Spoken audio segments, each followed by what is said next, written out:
Hello, ladies and gentlemen. Welcome to the CoinGeek weekly live stream, which hasn't been weekly for the last month because, my goodness, I got COVID. What three weeks ago, something like that. Missed my first show in like 2 years without having like a replacement and all this other stuff, which we normally are able to bang out. But I was completely voiceless. Then we did the Halloween show, which worked out mostly well, but I was still a little bit like, doing one of those. And then I missed last week's show because of more medical nonsense. So fingers crossed, we're gonna survive this episode. We're gonna be just fine. It is unseasonably rainy outside, which has me concerned about the wrath of the Lord. So hopefully we have good tidings and a good show, everybody. So thanks for joining. If you're watching live, please like, subscribe, hit the alert bell, and let the world know that you are watching live. You can hang out with just your circle of friends, or you can let people know on X and Facebook and Instagram and all over the universe that we are live now, and we will be talking live and having a very exciting interview with Tony from RAD. He has all kinds of really cool stuff that I think maybe just launched or is very, very imminently launching with RAD. And I'm going to need your questions and your comments and your stuff for Tony. Also, all kinds of really interesting stuff going on across the. So while I have been unable to speak, I'm still obviously consuming lots of media, and I'm pretty excited about the next era and some stuff that's coming up too. So keep yourselves tuned in, keep yourselves locked right in here at CoinGeek, and in case you haven't already, why haven't you subscribed, and hit the alert bell? If you hit the alert bell, you'll actually get a little pop-up every time we go live. And that's good because then you get to join the show, you get to ask the questions, and you get to benefit from seeing me. And I think that's good. So, Alex Moon literally vomiting in the in the producer's chamber there. So sorry, everybody. I wish I was more attractive and funny. So let's cut to a piece. It's not an ad. Okay, the next roundtable is coming up. I'm pretty excited about it. Bitcoin Becky Legiro is going to be talking about digital transformation and other fun things. So we're going to play the ad. We're going to come back with Tony Mugavero from RAD NFTV. It's going to be a good show. Tell your friends. Be right back.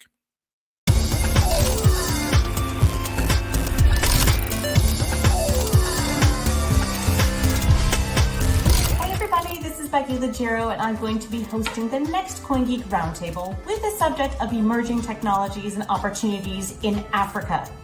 I personally can't wait for this episode because I actually just came back from Nigeria and I saw there firsthand all the exciting things happening in this region. It's going to be a great discussion.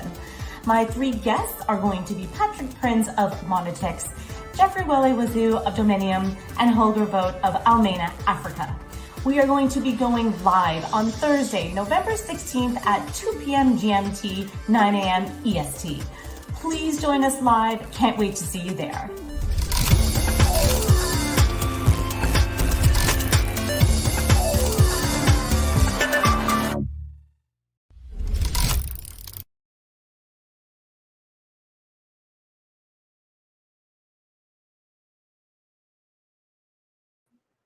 And we're back.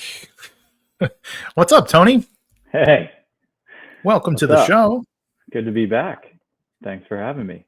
Man, it's good for me to be back. I don't do time off well. Welcome back. So no, I get to be in my hot seat here, and I'm like, this is real life. That's home. Tony, man, you've been busy. You and your team. I'm sure there's a lot of people that deserve gratitude and whatnot.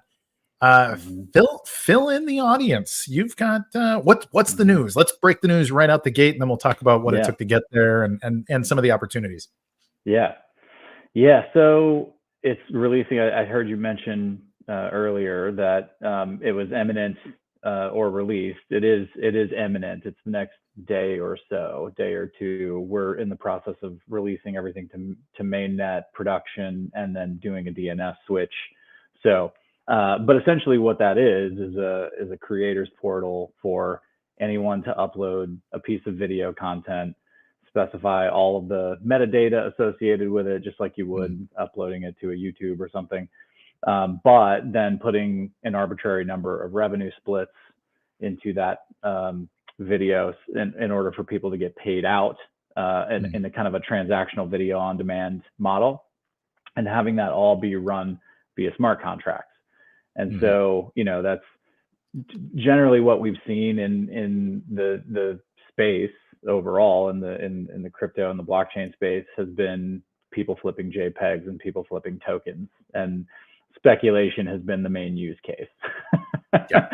And so, you know, I've been in Bitcoin since 2012 and playing around with smart contracts since 2017. So, you know, been really thinking, how can we provide value to creators and studios who are looking to leverage this technology in a real way and not just for speculation. So we're bringing out a portal for allowing creators and studios to upload video content, set their pricing, set payouts instantly to people, and all governed on blockchain.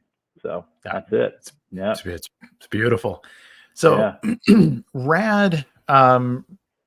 So I'm thinking about where I've seen RAD before, and you know, it's not you guys are not a blockchain startup, which I think is a crucial distinction between you guys and some of the other companies out there. Was, you know, Library and some of these other you know, blockchain decentralized media sort of applications, but RAD was itself has been a company for many years. And has pivoted into the blockchain space, I guess, like 5 or 6 years ago now. But ultimately, you were a media company before getting into the blockchain space. What led you? Was it your love of Bitcoin that made you say, "Man, how do I integrate this into my existing business?" Or like, what was your path there? How do you make that decision? Especially going back 5 or 6 years ago, I think a lot more people would have said, well, that's dumb. So what was it like making that decision many years ago? Well, yeah, I mean, it's pretty simple, really. I mean, we have in any kind of media business where you're transacting, it's been traditionally on paper, right? And every single contract that gets signed has revenue splits associated with it. It has mostly boilerplate in the agreements, but really what it comes down to is who's getting paid and when and how much. That's really what it comes down to. Do that with 200 different companies or independent studios or creators, and now all of a sudden you have a bunch of documents sitting in a folder that all have different expiration dates, you know. So now you're paying like this enormous fee for a legal document management software that knows, you know, I have exclusive window for 30 days on this piece of content, and then the revenue share changes at this date, and then the contract expires in 3 years, and so we got to renew it. And I mean, this is like, so you know, we started playing around with like how we could incentivize people to use the platform by dropping them tokens, watch a certain number of pieces of content, watch a certain number of channels. And that's when the light bulb moment happened. It was like, wait a second, you know, smart contracts are way more powerful. We should be handling the accounting and the legal with smart contracts. That's the boring, you know, but 100x improvement in people's lives. You know, it's like, how many between, you know, Spotify and Disney and Netflix and any major streamer, how many lawyers and accountants do they employ across thousands? I'm sure they'd fill a small city. I'm sure. And that's just in the US. Like now they got to do Europe, you know, Asia. It's like they have to slice up the regions and everybody has to know, and it's just a nightmare, right? So we originally thought we built a kind of a centralized, purely centralized kind of traditional content streaming business, and then realized that, like, wait a second, we could eliminate a large part of the accounting and, you know, let people self-manage their own putting up the content, taking down the content, getting paid, how much they get paid, where they get paid, right?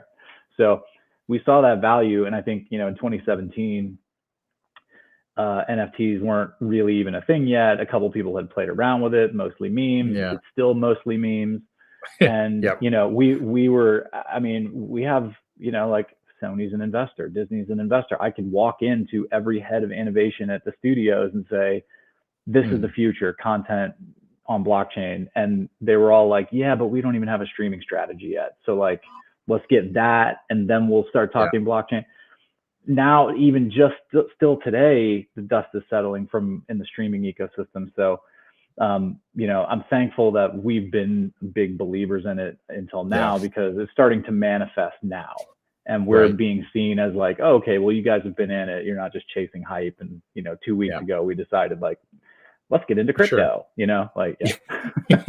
Well, and see, that's the thing. So I don't remember which system it was on, but I feel like I had RAD on either my Xbox or my PS or something. Yeah. Okay. It was my PlayStation then. Because I used to watch some content there. I'd be like, oh, okay. So I remember seeing your logo initially, like, I don't know, a year and a half ago, 2 years ago, in the BSV space. And I was like, where have I seen these guys before? Because I don't have time for games since I've become a father. And and then I was like, oh, that's it. So that's when it hit me. But and that's kind of one of the nice things about being on, coming from kind of the traditional streaming space, is that we were able to develop those relationships with Sony on the PlayStation 4, PlayStation 5, PSVR 2 is about to come out, Sony Bravia televisions, and all Android TVs. Our app works across all Android TVs. Awesome. New Apple TV is about to come out. All mobile devices. We're already on iPhones. We're reestablishing our Android mobile before the end of the year. So the fact that we have distribution on devices that people watch content on, and it's not just happens. We have to jump through some hoops.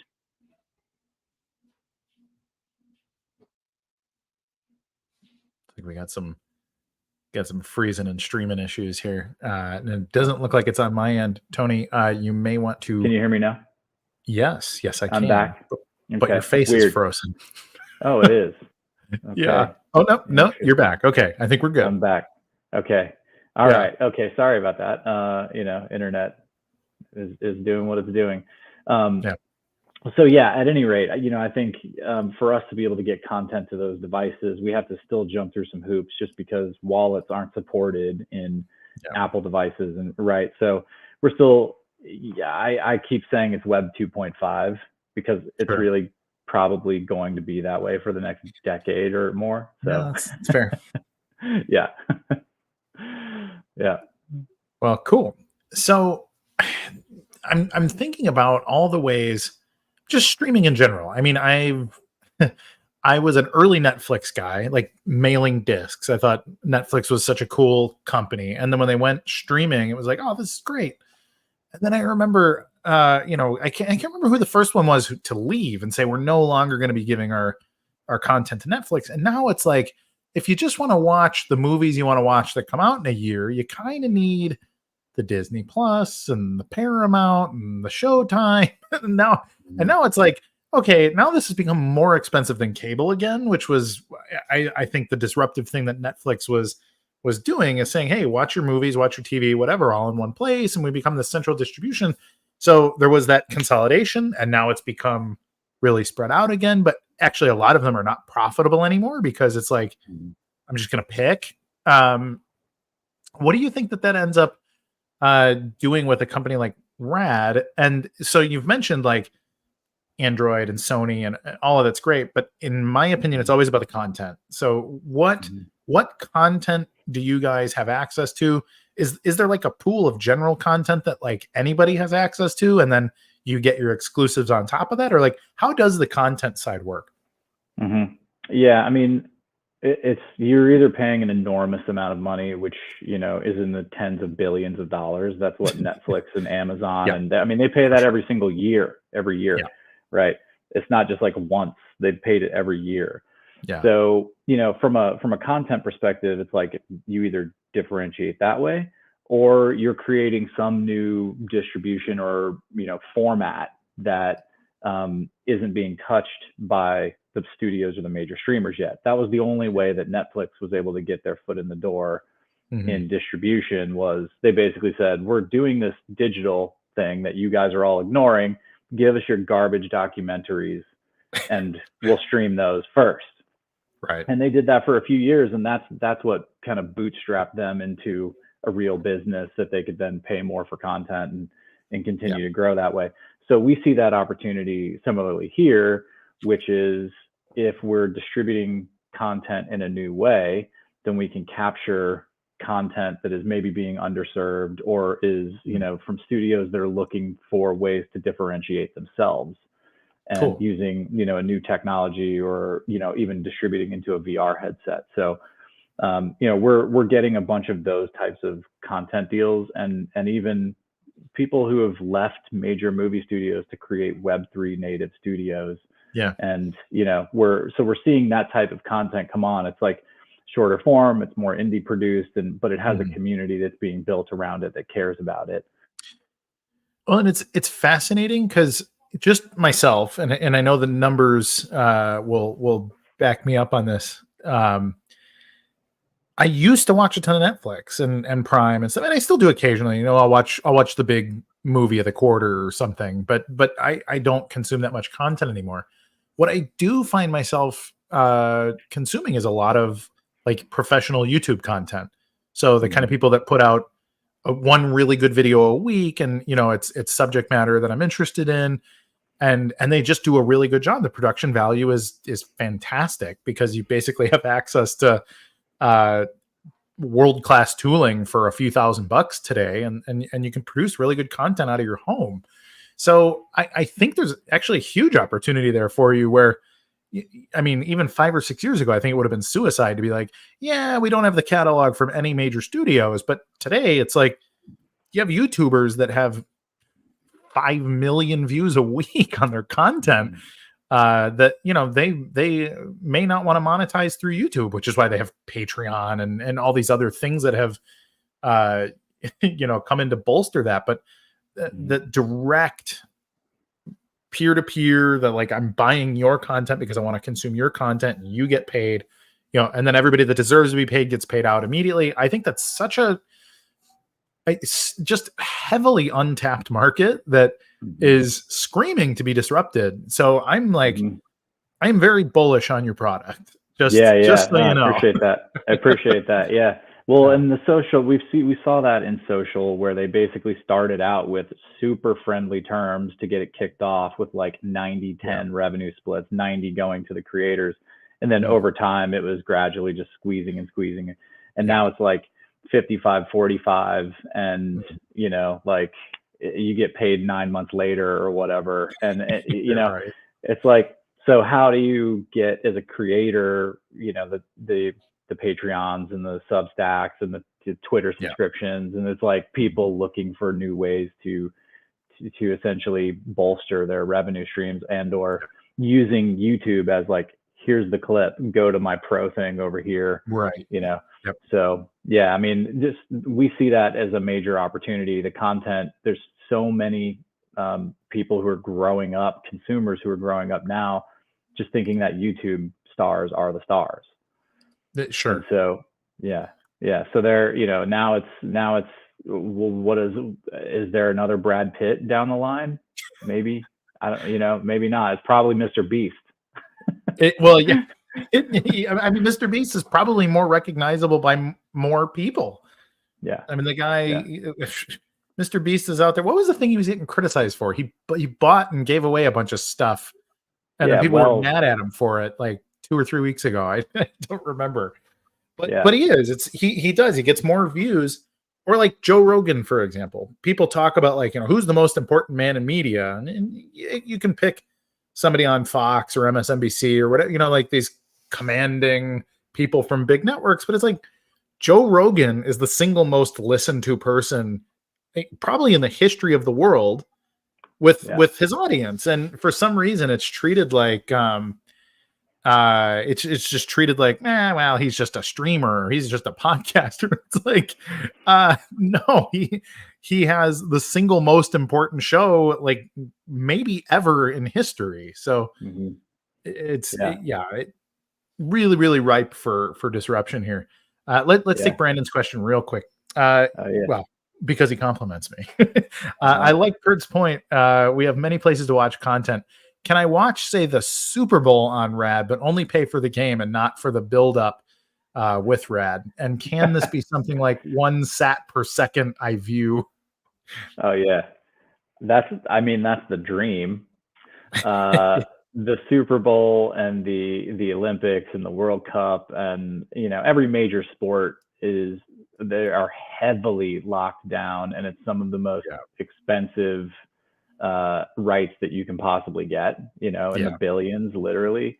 So for us to be able to go in and even have that discussion, you're talking minimum $500 million to like up to 10 billion to get something like, or more, to get the Olympics. So in the scenario where we're recreating the kind of infrastructure and the distribution, I think we'll see more independent studios and smaller sports potentially start to, like you see pickleball came out of nowhere, and we have like American Cornhole League, and we're having discussions with like the Arm Wrestling League, and like, so you see those, they're like the ones that are coming up. They're easier to get to, easier to play around with these new models, but there's only like 2 or 3 companies in the world that can even talk about the Super Bowl. I really want us to get there. No, for sure. The question points to like, is there a version of that we can get that may not be the Super Bowl, but it might be something else where you can pay in that similar type of a way, where it's like, so like breaking it out, if I'm not a huge pickleball fan, but if like somebody that I went to high school with was going to be competing for like a world championship, it's like, all right, I guess I'll watch this match. So what is the model that way? Am I able to just buy an individual like one piece of content, or what do I need to buy, like the league pass or whatever? What does that look like on RAD? The first outing is kind of transactional video on demand, so pay-per-view. Although in the initial kind of publisher, it's if you buy it once, you can watch it a bunch of times. Whereas like watching a pay-per-view boxing match or UFC fight or whatever is like, you buy it once and that's it. So there's nothing technically stopping us from saying buy it once and that's the only thing you get is once. And the same splits then can happen out of that. Part of that, the splitting mechanism is even people understanding that that's a possibility.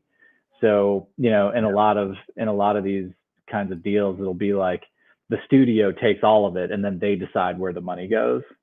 And that, if they put out Spider-Man in the theaters, and it's like essentially one pool of money coming to one place and then being distributed with Hollywood accounting, right? So that's the piece of it where I feel like it'll take a little bit of time and a little bit of education. But like, if you look at the writers and the actors strike that just went on, for example, their complaints are, of course, like AI is part of it, and their likeness may be abused in the future, but streaming has upended how they get paid. And so, it can be like they can shoot a whole show and then it can be taken off of streaming, and now they're cut out of any money that's going, towards them potentially in the future. So the transparency that comes from paying out multiple people every single time something gets purchased and doing it immediately, instead of waiting a year to get a physical check in the mail from a studio that you can't audit, by the way, or good luck auditing Disney. So that's where I feel like the real kind of paradigm shift happens. There's a question from Mark. A new way to finance movies via a reliable earn model could work to get cast and crews to join a project. So that was going to be my next question, sort of piggybacking off of Brandon's. You get all these like lights and sound rig guys, and or even just like the catering company. There's all kinds of people that make a movie, how granular, or do you want to give those kind of options to your creators to be like, put in, like, we'll give you a base like 1,000 payout options or something? It's arbitrary. You can just Okay. keep adding wallets, you know? So if you are the content creator and you want to pay a lot of people, you know, that are actually on set holding microphones and setting up the stage and whatever, they get paid like a day rate, or, you know, they get paid kind of upfront and don't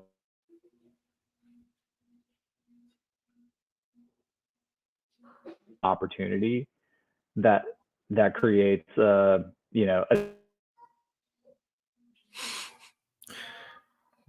Gotta get better internets. It seems like he comes back if we're patient. Tony, come in, Tony. weird. Back again. I see and hear you. Oh, there we go. You can okay. Can You're you see me good. now? Yeah. Okay. You're good. All right. Weird. Yeah. It looks like it just maybe it's happening on my side and you guys can I still see think it is happening on your side. I think. I'm not totally. Maybe Mr. Moon. Who are we both freezing? Who's freezing? let me know. My gigabit fiber internet is falling over for some reason. Yeah. That's not good. Yeah. No. I'm like, come on. What else can I do? Yeah. Yeah. So anyway, yeah, I feel like from a funding perspective, though, you have to be careful, obviously, because is to get into securities implications, and you know, if people are investing in a movie using blockchain, then getting paid out royalties as the movie is selling, you know, that's a slightly different conversation, and depending on your jurisdiction, you have to register it differently. So yeah, sure.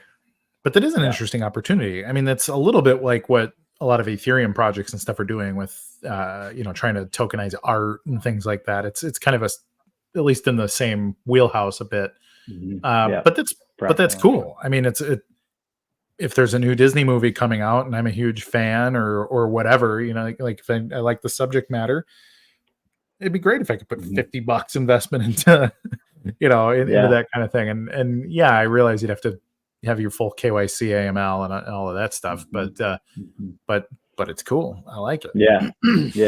There are a couple crowdfunding platforms that Republic is one that supports crypto, and they, you know, are regulated, and they register things properly with the SEC, but they allow you to buy into a project that's tokenized, and cool. You know, so there's a couple things there. We've talked to them a little bit about the media side of things as well. So. Yep. Yeah, that's Ted Rivera is a guy who's been in the BSV space for a long time. Haven't talked to him in a bit, but he has a similar concept that he's got up his sleeve. So could be an opportunity to talk to him. Would love to. Yeah, we should. Yeah, no, he's good people too. He's a really fun guy. Nice. So what else is going on? What does it take to you know, get this stuff going? Like I think I said at the beginning of the show, I think I met you guys or first heard of you guys something like 2 years ago. So it's been a little bit of a journey. What has that journey been like? What's going on behind the curtain? How many guys do you have working for, or guys and gals, I guess? What's all of that? Yeah. Well, I mean, you know, it's challenging in the space because, you know, we see the opportunity to, you know, bring different communities together, and, you know, so building the underlying infrastructure is actually challenging if you're, depending on which chain you're talking about. So like if we're building for BSV, that's one paradigm. If we're building for Ethereum, that's a different paradigm. And so, you know, we originally started building on Ethereum because it was like the only smart contract platform that you could do anything on, and then people started forking and doing all these things, and so, you know, building the underlying infrastructure to support it in the right way has taken some time. It also originally started out as more kind of NFT centric, where it was thinking through like how people would be using NFTs and, you know, 10,000 piece collections, for lack of a better kind of analogy, using those collections to potentially fund content or use those NFTs to gate access to content. The problem with that, though, and that we saw, was that a lot of those kind of NFT collections that were doing anything in video would only have like 2,000 to 3,000 holders of the NFTs. So that's not an audience. it's cool to like think that you're buying a stoner cat and that, you know, you can then use that stoner cat to watch the show. But oh man, saw some challenges there, and that there wasn't going to be a big enough market opportunity. And then of course, like, you know, NFTs were super hot, and then it blew off, and you know, we're kind of in the reset cycle now, which is natural. But you know, now we have a system where it's more based on open or limited editions, which means that if you publish a documentary, then that can be purchased 10 million times, because it doesn't have to be individually unique between each token, right? You can also create limited editions. So if you had a, you know, 100 essentially limited edition versions of a documentary or a movie that you wanted that had like a director's cut or whatever, collector's edition, right? You can do that too. So it's less kind of NFT centric and more open edition centric, but with limited editions that are kind of serial number unique across them. That said, we still have the ability to support gating access to content based on an NFT. And, you know, we see a lot of opportunity in that in the future, but it's, you know, it's probably going to take a little bit more time to see, like, is it an NFT project that's doing a 10,000 piece drop that's only wanting to use that as like a 30-day window, like the super fans get access first using their NFT, or, you know, for live events, you know, we're only selling 10,000 tickets as NFTs, and you have to use that to get access to your live stream. So we still have that, but, you know, essentially productizing all of that, prepping it for production, testing it on testnet, testing it on mainnet, making sure that everything splits out to the wallets correctly, all of those things. You know, that integrating with the different wallet providers, testing you're dealing with people's money, right, and livelihood. So you know, we're now kind of in a place where it's go time, it's launch time. So like I said, the switch over to the, you know, top level DNS entry will happen in the next couple of days. We're just like finalizing testing, and then this week, likely, you know, Thursday, Friday, people will be able to come start uploading content and kind of self-managing directly on RAD. So nice. Now that's like, we'll get that in before the holidays, and that's great. You know, we've in parallel, you know, we had an app on the PlayStation 5, but like PlayStation VR, we've been building that in parallel. We just built a new Android TV app that got released, and we have a big kind of Sony partnership going into the end of this year on Bravia TVs. New Apple TV app is dropping, like I mentioned. New Android mobile apps. So like that's what we've been kind of all building. And, you know, you don't want to release one app when the back end isn't there to support that. So like, we have to build the Bravia TV app to have a library in there. So if you buy a movie on chain, we jump through all the hoops to make it show up on Bravia TVs and the PlayStation and Apple TV. Right. So it's just making all of that culminate into the most important time of the year for us, which is always the holidays. Unboxing new devices and that kind of stuff. So no, it's fascinating. I mean, it's such a cool, I mean, I'm a movie nerd. I'm a media guy. I literally work in media as a content creator. So I'm always a little bit like, all right, what's the, like, when and where do I need to pivot? Like, I remember all the people telling me like, oh, you gotta do a Twitch stream, or here's why you gotta be on, you know, just every year there's a new platform that's like the it platform. And I'm always a little bit like, yeah, I mean, I can definitely, you know, add something to what I'm up to or whatever. But there's also a lot to be said about staying power, right? Like, you need to be like, no, this is my audience, and my audience is here. And, you know, there are guys on FM radio that still have more, you know, views and listens than some of your favorite shows, because this is where I'm at, you know, like I planted a flag here, and maybe, you know, maybe their audience is aging or whatever, but it's like, yeah, but we're all going to die together. So I'm going to stay where I'm, you know, where my business is at. and I think it's a really interesting dichotomy, because then at the same time you get the people that are, becoming multimillionaires on TikTok in 6 months, just doing like just really weird content. But then like a bunch of whatever they are, Zoomer kids are like, oh, this is awesome, and then they're loaded from sponsorship. So it's just such a weird industry to try to stay relevant in, especially when you've got a little bit of success. I feel like that's the weird place where you did like one big thing. It's like, okay, now how do I consistently monetize? And that's always where I think the blockchain aspect of things, where it's like maybe I fall out of friendship with my agent or my publicist or my whoever the contract is. Actually, we saw something similar with Joe Rogan. He was on whatever the network was. I forgot who he was broadcasting with, but then Spotify bought him, and it's like, okay, well, that's a big deal. But he's kind of in a position where I bet every 2 or 3 years, unless they really make him another big offer, Joe can switch again and make another record-breaking deal. And so word on the street is that's coming.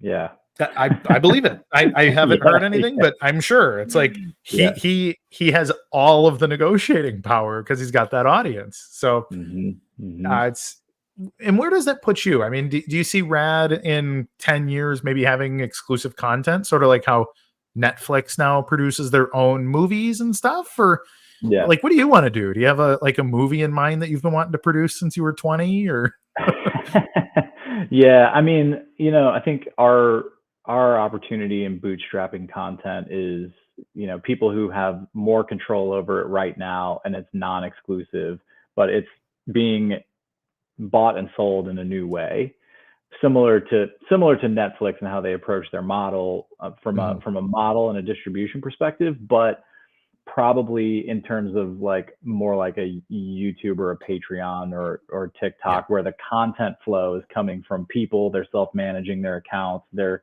the ones who are excited about it as a new way of creation and a new way of getting paid. So, we'll bootstrap things that way and continue to bootstrap things that way.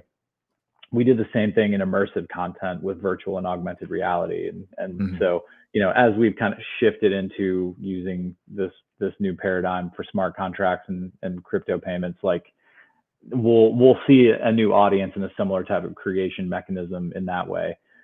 In terms of us like getting into exclusive content in the future, I mean, I think we have a lens on the type of content that we have. It skews younger, it's edgier, some counterculture stuff in there.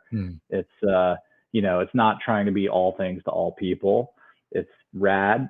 So there's definitely a lens on the content, but I don't think I don't think we'd be up there trying to compete with Disney. I think it'd be probably more in the range of like maybe how Red Bull approaches media, or just like fast and loud and edgy, and a tie into a lifestyle. And we have a bunch of music heads, and I produced music for years. We have so like we'd be putting on music festivals and live streaming that, and and making sure that we own all the kind of shoulder content around that and the after movies, and be like more integrated with lifestyle instead of us putting together narrative content that has A-list actors and trying to compete in that very messy, very expensive. I mean, even look at the Marvels. Like the Marvels that just came out is struggling, and they have the whole Marvel ecosystem behind it, and it's just like you could put $300 million into a movie and still lose. Right. So let's talk a little bit about, I mean, and maybe speak directly to creators. I know I'll have some creators watching this show trying to figure out how they break out. So why RAD? If you could convince the biggest creator in the world in 10 years why they should start on RAD this week or this month, what is that? So by all means, please pitch them. I'd love to hear your pitch to the creators. No, I mean, I think it's getting paid more and paid faster. And, you know, the self-managing the content has been around, like we've been able to do that stuff, but, you know, being able to self-publish and get paid more and get paid instantly are big selling points, particularly if you are interested in this kind of new technology that is enabled by blockchain. And so it's certainly an early set of creators who kind of fit that cross section, but there's tens of thousands of them. If you look at like what people are creating in the JPEG space. So I think what people have not had is the ability to create any kind of video longer than 20 seconds. That's, you know, not just like a little animation that, and so the fact that we can now have somebody uploading a 4K resolution movie, have it transcoded, adaptive bitrate streaming, managed via smart contract, self-managed publishing, get to devices that people are watching things on. So from a creator's perspective, that's a powerful new tool set that doesn't exist in the industry at all today. Yeah. And so still give them the ability to get content to their fans, but the value to the creator just goes way up, because they're getting paid more of the cut and getting paid directly. Sure. So yeah. So that's the sell on the creator side.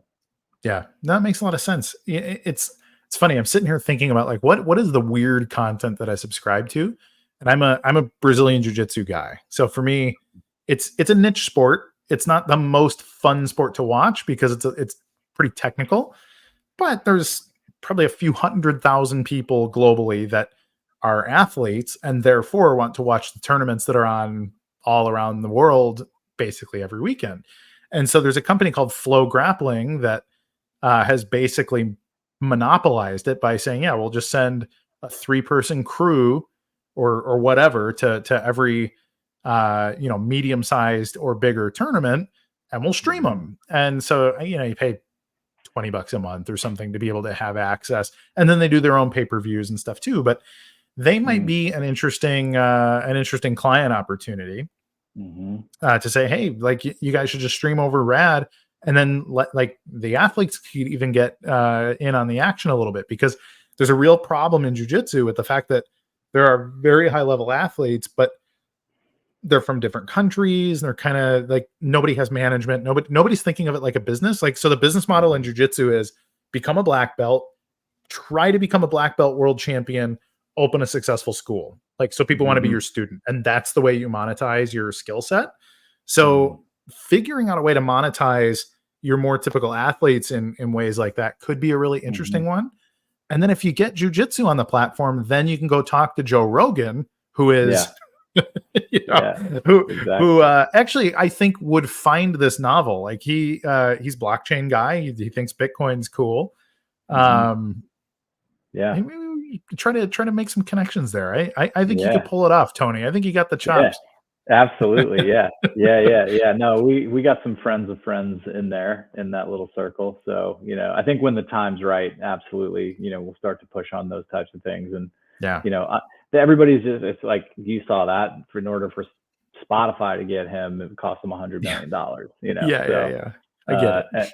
Yeah. But I mean, you know, and then I think what we're going to ultimately see on the consumer side with a lot of this stuff is that, and people are starting to wake up to it now, particularly with streaming, is that it went from a model where you used to own everything. You know, you owned your vinyl, you owned your DVD, or you know, your whatever. And that now it's just everything is being rented to you. And I think, you know, people in the consumer side are getting upset about that. And that if I pay every month to Netflix to watch a show, and then they just yank the show whenever they want, I can never go get it. I can't go buy a DVD of that. I can't I mean, maybe you can go torrent it, probably not. And so, you know, pretty good. The creators on the creator side, they have to think about that dynamic as well. That like, are you creating a piece of content for a fan base? And if that fan base cares enough about that content and you rug pull them, and like, do you still want them to have the content? And so the answer is yes. And that's the flip side of this whole thing, is like, if you buy that piece of content, then it goes into an entry on chain and says, I own this content forever. And Yeah. we're in the process of like determining how best to custody that versus allow self-custodying. And it's Right. probably going to be both, right? Like if some creator uploads something and they want people to be able to download the copy of it and as a master file, they should be able to do that. But if a lot of mass market people don't want to deal with H.264, H.265 codecs being installed on their laptop, and like, it's like, you guys know all about that, but like, it's hard. Regular old like Gen Z who they don't care about the compression of a video. Like if they get a ProRes file downloaded to their laptop, they won't have enough room to store it, and they won't be able to transcode it into the right format anyway. So people want custody. They want to click play on their TV and just hit play. And if they want the comfort of, I own this thing, and if I want to take it with me or give it to my kids in the future, like I totally can. So that's the flip side of that kind of content coin. Yeah. Well, it's interesting because that is another big problem to solve. I've been looking for, and I don't think it's distributed anymore. One of my favorite movies is a movie called Dogma. And it's Jay and Silent Bob movie, dumb comedy, but it's actually like, it's a brilliant comedy, and I can't get it. I can get it on VHS or DVD. It is not available in HD anywhere. I can't buy it on Blu-ray. I can't stream it anywhere. I can't download it. And like, what the hell? It's a great movie from a serious, writer, producer, director, and it just, for whatever reason, is caught in some kind of legal hell that that it can't be distributed over some, any reasonable medium. I'm wondering, like, are there ways to find those kind of things? I'm sure there's dozens of other classics that are in a similar sort of limbo situation to dig that kind of stuff out. I mean, that, for me, like a kind of a movie weirdo, if you offered literally Dogma, I'd be your customer for life. So I mean, there's definitely an opportunity to dig into the vaults of a lot of these companies and get that stuff off the shelf. And where I think the bulk of it will come from is, like, unfortunately, a generational shift that understands that dynamic, and the frustration. Your frustration is like the prime example of, like, I probably owned this DVD at one point. I've seen it on streaming service, but I can no longer get it no matter what I do. And that dynamic playing out generationally, I think we're mentally seeing kind of the fallout of what it means to rent from a streaming service consistently. And so, I mean, if we can get new studios coming up and saying, everything that you create, you should be building the contracts via smart contract. And when somebody buys that content, they provably can show you on chain that they purchased it. It's forever. So they should be able to get a copy of that if they want to 100 years from now. So well, it might be tough to dig it out from the. I mentioned my article that published today. I'm talking about, like, history. It's literally about, here's all the stuff you forgot about from the American Revolution, was my initial example. But at the end, I talk about, like, the Library of Alexandria. It's like there's so much stuff that just gets lost due to, like, oh, I forgot it was there. And then, I mean, in fact, we find so many things. You get people that are like, oh, I don't know. Yeah, this painting was on a wall in some rich guy's castle for 300 years. And when we went to restore it, there was some special document that had been hidden behind it. And now we have proof that, whatever the history is, that's now been shown. And it's such a weird thing, because we have this technology, just distributed ledger technology as a concept allows us to get rid of that problem. And I think too few people even think of it as an opportunity there, but it is. I mean, movies and media content really are, like, they are a deep part of our cultural zeitgeist. They have they have this immense influence over to everything. I mean, people are formed by the movies or shows that they watched. We're now a couple generations into, like, man, I was raised on TV in a lot of cases here. And so this stuff is important. It is like curating an important archival evidence of who we were as a people. And so Yeah. It's My grandmother had, hundreds of records. They're behind me in the corner over there, yeah, and kind of woven in with my collection of records too. And it's like, I've been going back and listening to things from like the 40s and 50s, and it's like, my grandfather toured around as a jazz musician, and he would go around and like to the little record shops, and I have test pressings that are white labeled, and that's cool. they don't show up on Shazam. Like you can't even find them who they are. But and I've started to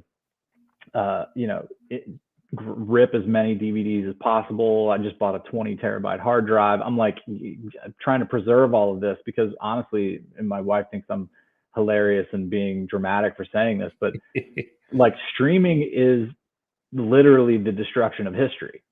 Like they put the content up there, they take it down, it disappears forever. You have no copy of it. Nobody's ever going to know that it existed. It's like, and so, to some degree, we want to use that technology to make people's lives better. I want to stream this thing off the internet because I don't want to have 100 terabytes of hard drives at my house storing all the 4K movies, right? Yeah. Like nobody wants that. But you also want to have that option. Yeah. Someone should, right? It's like I don't go to the Smithsonian every day, but every couple of years when I go to DC, I'd like, I make a day of it. And it's like, wow, I can't believe somebody has this. This is so cool. Yeah. And I mean, why store? I mean, like you don't need to necessarily store it, but you definitely want that option. And so like people build whole museums to make sure that these things stay physical and stay available. And what we're seeing in the streaming business, music and video are already doing it heavily. Games are trying to do it. Cloud streaming, every gaming company is trying to figure out cloud streaming. So you won't even own your games soon enough. Yeah. It's crazy. Yeah. So we got about 6.5 minutes left. Anything that went fast. Yeah, it did. It always goes fast, man. When it's a good topic, it's like, don't go 2 hours, Yeah. What is there anything you wish I asked you, or anything else you want to let the world know about that maybe I forgot to poke at? Yeah, I think philosophically we went into a lot, and just from a technical perspective, and from our philosophy on how things I think we want it to work is, obviously we've seen a lot of like what's going on out in the space with like, layer ones and layer twos, and even we see people like doing things on like ordinals, and how what does that compare to Ethereum and Solana and BSV and or like, and all of those things. And when you look at just like the pure value of things and how you can create value, the mass market, we're so down in it. Like we don't, we sometimes don't zoom out away from all of this, but like the mass market doesn't really care about blockchains at all. They just want to put in their credit card and watch the movie on date night. And, so we have to be mindful of how, fees, how expensive things are to use. Right. And so, I saw a thing last week that said, like, if you were trying to do something on BTC, it would cost you like $20 and it would take an hour to kind of reconcile out. We were trying to publish a smart contract on Ethereum recently, and with all the gas issues there, even with proof of stake, now no longer proof of work, like proof of stake, it was still like $500 to put a smart contract on.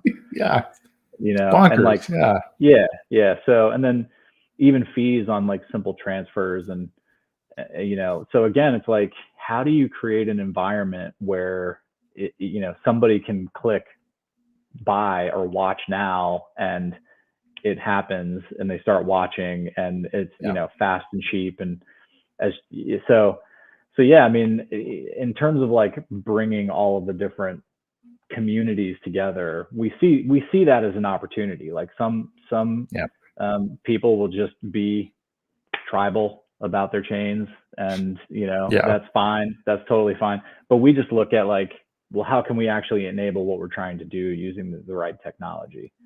Sure. So Yep. yeah, that's how we got into the BSV community, and ultimately, like, still we'll look at how we can onboard even fiat people. That's For like, sure. at the end of the day, like, people want to come pay with their credit card, Yeah, and they want the technology to fade into the background. So yeah.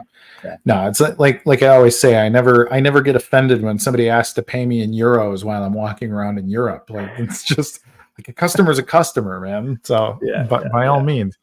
Exactly. Mr. Moon, put up that question from Mark. Are you selling this tech to other aggregators? Which seems like a good way for you guys to take a step up quickly. Like if Paramount or Disney reached out and said, "Hey, can we license this, or maybe buy you guys or something?" Like, what does that conversation look like?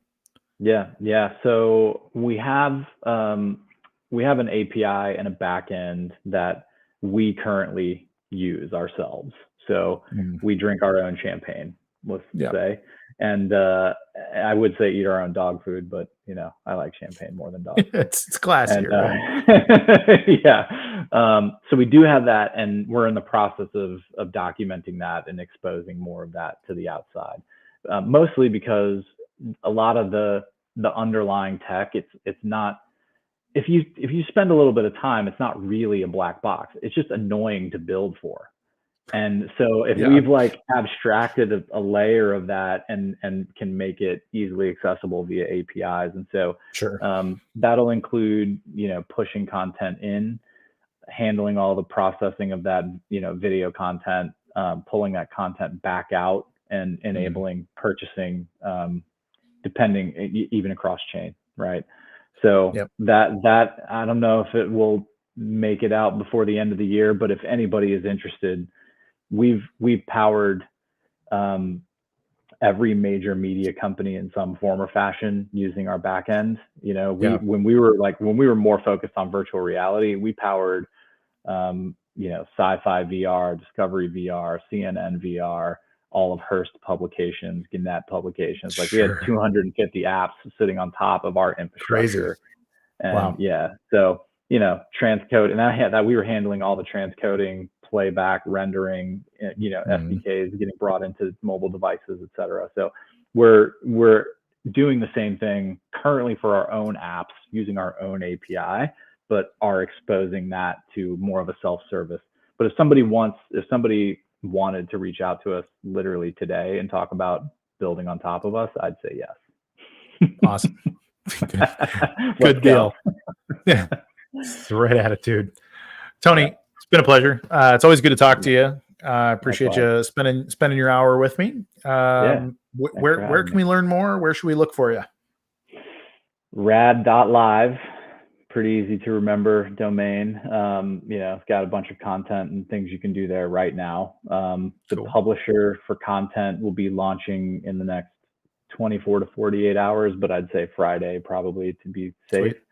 And we're just RAD NFTV on Twitter, and Cam, who is very active. He's also a long time in the BSV space and long time crypto guy. He's good on social. He gets it. He keeps it hot. Yeah, exactly. So he's awesome. And so those are the two primary things. You can also get to our Discord from our Twitter handle. So those are the two kind of main points of comms that we have. And then I'm awesome. 0x Tony on Twitter. So love it. Yeah, Tony, awesome. Been a pleasure, man. Talk to you soon. Likewise. Thanks, guys. All right. Yeah, have Take a good care. one. All right, bye. All right, everybody. So that was Tony Mugavero from RAD TV or NFTV, RAD.live. Frankly, a rad guy. Everybody I've met from RAD is like really cool to hang out with. Like, for people that are in, the really cool tech / media space, you meet a lot of very pretentious people in that business, and every one of these guys are instantly like, shake your hand, have a beer. Like they're guys from the neighborhood. It's really been a good time getting to know those guys when I get the opportunity to. So check them out. Thank you for watching the show. If you haven't liked, subscribed, or hit the alert bell, what the hell are you doing with your life? I've told you 3 times now. So please go ahead and do that. Share it with your friends. The holidays are coming up, so share with your weird aunt, uncle, and grandparents too, and let them know that we're going to take over the universe, and they should probably join us early. So I'm Kurt Wuckert Jr. Hoping to God I'm with you again next week because it's been a long time since I've done 2 shows 2 weeks in a row. But I think we're going to get there. I think I'm in the clear. Fingers crossed, knock on wood, and all the other stuff. So everybody, thanks for joining. It is always a pleasure. I love talking to you. Love talking to anyone that'll listen. So thanks, everybody. I'm Kurt Wuckert Jr. reminding you, be good to each other. Have a lovely week. And all the rest of it. Goodbye.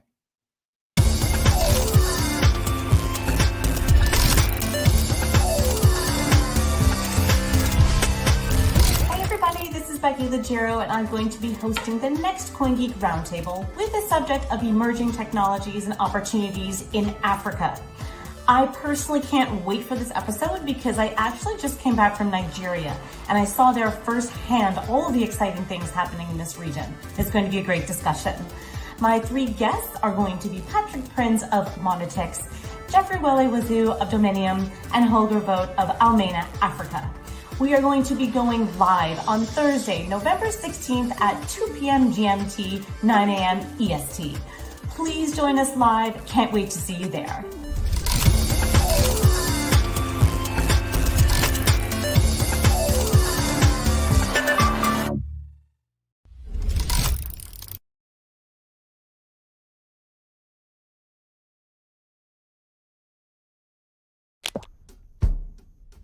On this week's CoinGeek Conversations, we're reviewing a new book about the crypto business. It's called Number Go Up. It's had great reviews, and it covers things like Tether, DeFi, Bitcoin in El Salvador, Bored Apes, and FTX, subjects which supporters of Bitcoin SV will always try to tell people have nothing to do with Bitcoin SV. Well, maybe we'll find some connections today. I'm joined by 2 distinguished BSV entrepreneurs, Jack Pitts, the founder of Slictionary, and Brendan Lee, founder of ELAS. Join me, Charles Miller, for more on this week's CoinGeek Conversation.